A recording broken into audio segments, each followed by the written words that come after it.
guys, my name is Jesse. Today we're going to be brewing a pumpkin beer. Actually, technically this will be a butternut squash beer because that's what I had around. So I just want to explain a little bit about what I'm doing now. I've got my water heated here. In just a second I'm going to be mashing in. I've got my water at about 169 degrees so that when I add the grains we're going to be targeting a temperature of about 154 degrees.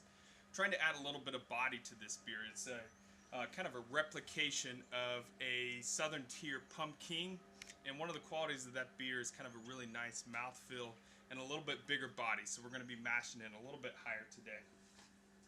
So what I've got for our grains today, I've got a mixture of about 16 pounds of Maris Otter to give it a really nice kind of biscuity flavor, and to kind of accentuate that I added another pound of Victory malt, which also has a really nice kind of biscuity type flavor as well. Then we're adding about another pound of Crystal 60, which is going to give it nice kind of caramelly type flavors that go really well with this kind of beer. So I'm going to be adding the grains to the mash here, just a little bit of it at a time so we can prevent dough balls. In a little bit I'm going to be adding the butternut squash to the mash. Now a lot of people have had problems with their mash sticking when using the butternut squash. So I'm going to also add a little bit of rice hulls to try to prevent the mash from sticking. So this is starting to smell really nice here as I add the grains. Hopefully we won't have too many problems with the mash sticking today. Now I crushed this up just a bit ago using a barley crusher. I kind of used the standard setting on the barley crusher. It gives it a really nice kind of balance between easy lautering and nice efficiency.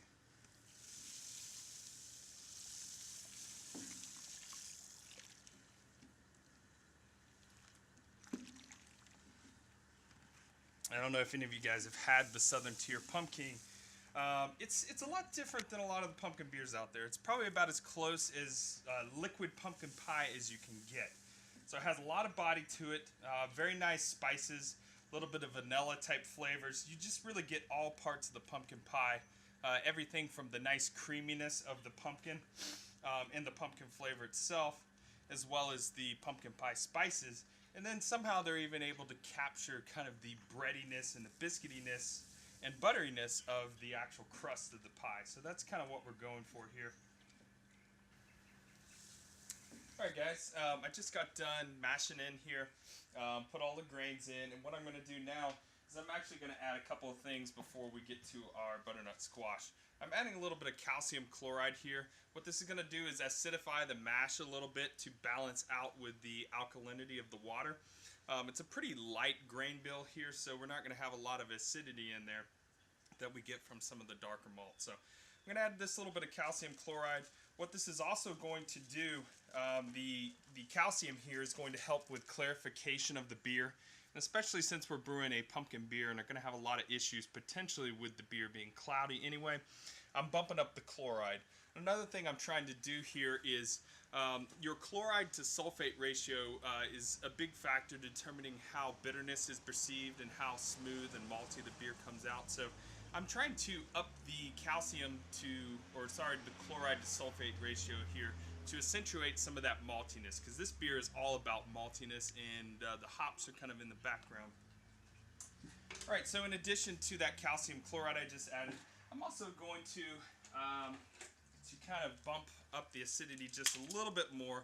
I'm going to be adding a little bit of phosphoric acid. Now there's some different kinds of acids you could add here. Later on when I'm acidifying my sparge water, I actually like to use a little bit of lactic acid, but so as to not get too much lactic acid in there, I like to mix it up with a little bit of phosphoric acid, which doesn't really have any flavor impacts on the beer. So here I'm adding about 0.3 teaspoons. Just a very little bit, just to acidify that sparge water a little bit. Now I'm going to stir this in, and once I'm done stirring this in, I'll be ready to add the butternut squash. Now actually, the reason I'm not stirring that in altogether is because I'm going to kind of keep the butternut squash a little bit towards the top of the beer to make sure that we don't have any issues with sparging here and with the mash sticking. So now that I've kind of got this all stirred in here, I'm just going to kind of gently put the butternut squash on top of the mash itself. So if you look at the butternut squash, we have a really, really nice orange flavor. This is going to give the beer a really beautiful color here. Like I said, there's not a lot of dark malts in the grain bill, so this is going to give it that really characteristic kind of medium orange, beautiful color that you get in a lot of pumpkin beers. Like I said, I chose butternut squash. That's what I had on hand. A lot of people say that butternut squash is even more flavorful than the pumpkin beer. There's a lot of other things you could use, different types of squash. A lot of people are actually using sweet potato these days, saying it has actually more of a pumpkin flavor than pumpkin does when you put it in the beer. So I'm just going to kind of layer this on top of the mash. There's a pretty good chance it's actually going to just sink, and this is going to be all for naught, but I'm actually going to try my best to keep it towards the top. And hopefully the color and the flavor will recirculate. I run what's called a direct fired rim system. This kind of heats the mash as we go along to keep a constant temperature. And it recirculates back into the mash itself, which is going to allow a lot of clarity of the beer. And it's going to distribute this butternut squash flavor throughout the beer, even though I just kind of have it on top. So I'm using about 4 pounds of butternut squash. You know, people's recipes vary from anywhere from 1 pound. I've seen as high as 6-7 pounds here.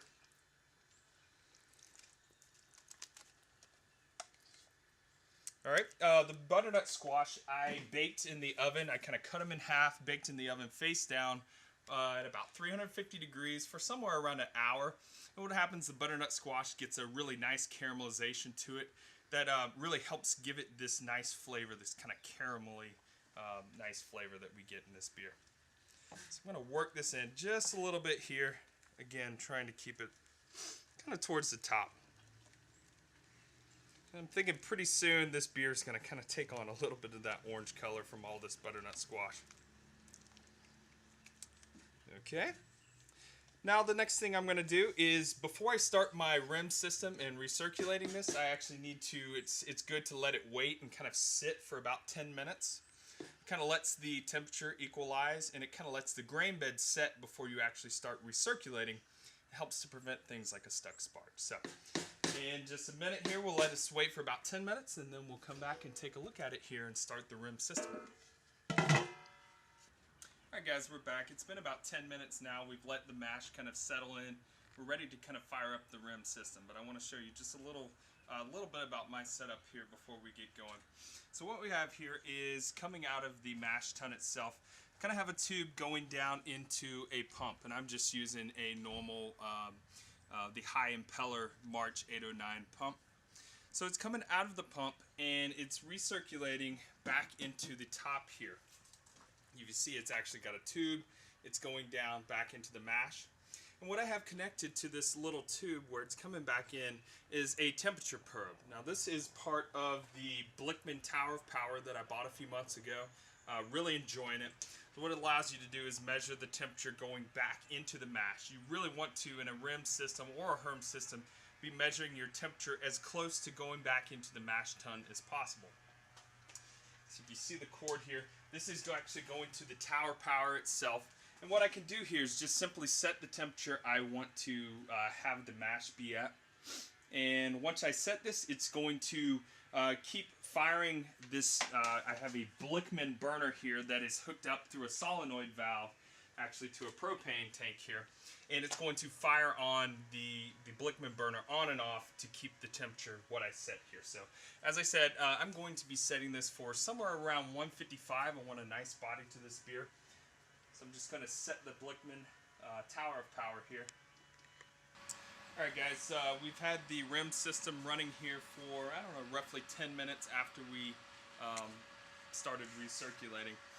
Usually after about 20 minutes of the grains being here in the water, I usually take a sample so that I can take a pH reading. Now we're looking for a pH somewhere between 5.2 and 5.4. 5.5 would be alright as well. So it's really easy to take a sample in this system. I'll show you first. If you look, we get the really nice orange color from the pumpkin coming through really quickly in here. So if we lift the lid here, I've got it set up where it's really easy to take a sample. you can see the liquid flowing back in here. And all I have to do is get a cup and just take a sample. So I would usually let that cool to about room temperature and then take a pH reading, and I may make an adjustment to the mash if I think the pH is a little bit high. So yeah, that's all right now. We've got a little bit more, probably about 40 minutes here for full conversion of this, and then what we're going to do is we're going to move the process of draining our first runnings and then actually sparging. So in a moment I'm going to get the sparge water started, and then in a little bit we'll check back in when we get to the point of draining the first runnings and see how it's going. Alright guys, it's been about an hour since we first mashed in here. I'm ready to go ahead and drain our first runnings. I will go ahead and say I did have a little bit of issues. I didn't have a stuck mash here, but it did get very viscous with all the butternut squash. So I actually had to bump up the temperature a little bit to get it flowing again so that it could recirculate through the rim system. So definitely if you're using something like pumpkin or butternut squash, it can definitely get really thick in there. So what I'm going to do now is shut off the rim system. I'm going to move our outlet here over to the Blickman Boilermaker. And so we're going to transfer it to our boil kettle, and then we're going to add our sparge water here. So let me go ahead and turn this off.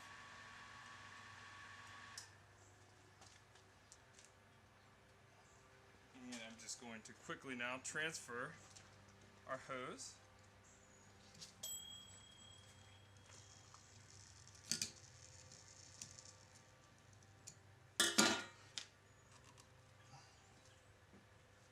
Just grab this to catch any liquid that comes out here.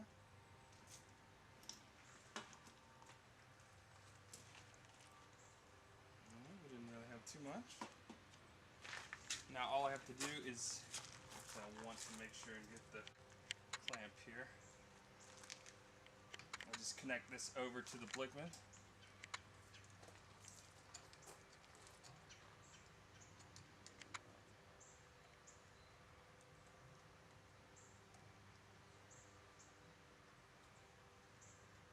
So far the day's gone relatively smoothly, with the exception of having a little bit of a thicker mash than I was hoping for.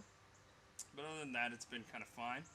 And I'm hoping that this will transfer over nicely. I did do a mash out, so I bumped this up to about 168 degrees to help to be able to transfer it over. It makes it a little bit less viscous when it's warmer. So we'll see how it goes.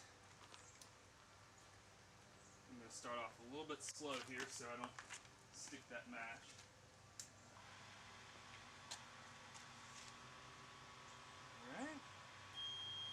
So now we should be transferring over here to the boil kettle. Yep, it's transferred. If you want to come take a look at it, you'll see how nice and clear the wort is from doing the rims. We get just a very nice kind of copper orange color that's very, very clear. So that's one of the benefits of doing the rim system, is getting that nice clear wort. So far it seems to be coming out pretty nice. We'll see how it goes as it gets down to kind of the bottom of the mash here, but I'm hoping that we'll have a little bit of luck.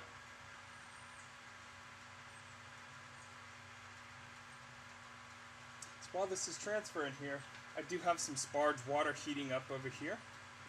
Hopefully we're getting close on temperature for it. Might need to fire it up for a second.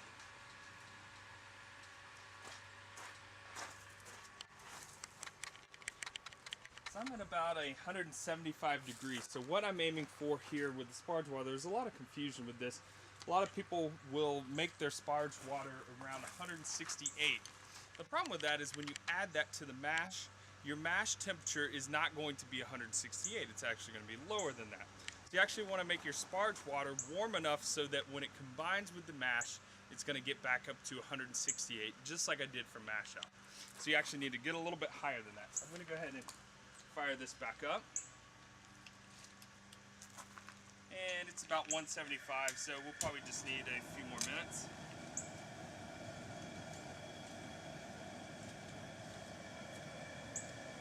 So you see in my other setup, I'm using a couple of Blickman burners. I haven't yet switched over to using a Blickman burner to heat my sparge water. This is only the only real step where I use this other turkey burner type fryer here. But hopefully soon I'll be able to integrate the burner in with these other ones so I don't actually have to move this. So. Alright, should be a few more minutes while we're waiting on that, and we'll check back in here in a moment.